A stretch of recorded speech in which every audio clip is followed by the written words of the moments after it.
I want you to take a journey with me back in history. We're going to go back not so long in the history of human evolution, about 10,000 years. So just imagine what life was like on the planet 10,000 years ago.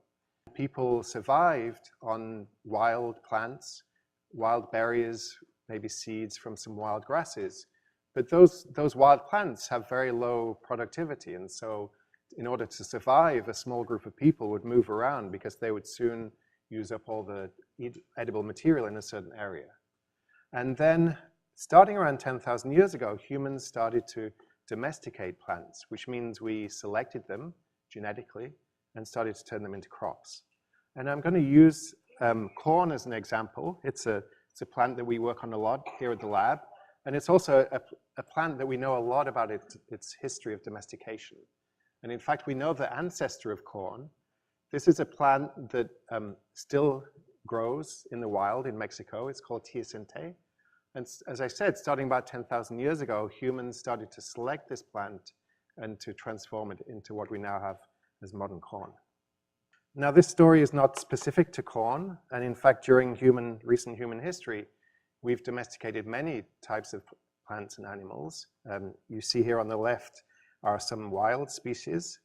And on the right are the corresponding domesticated species. And basically what we've done to these species over the last few thousand years, basically we've taken wild plants and transformed them into a version that we can eat more easily.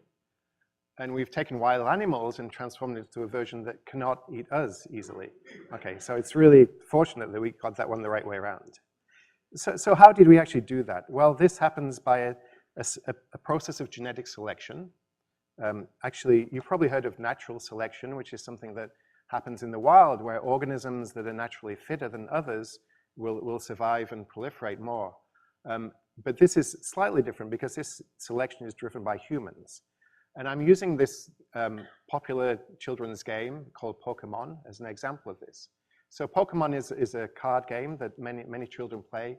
And each of these monsters come on trading cards that you can buy.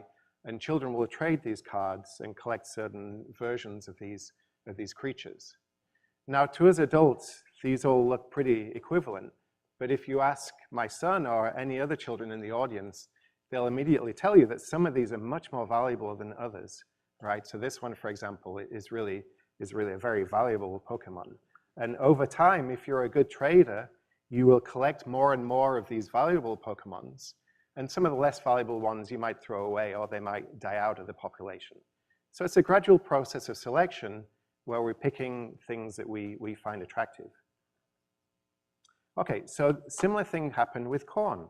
This was a very gradual process that happened over thousands of years.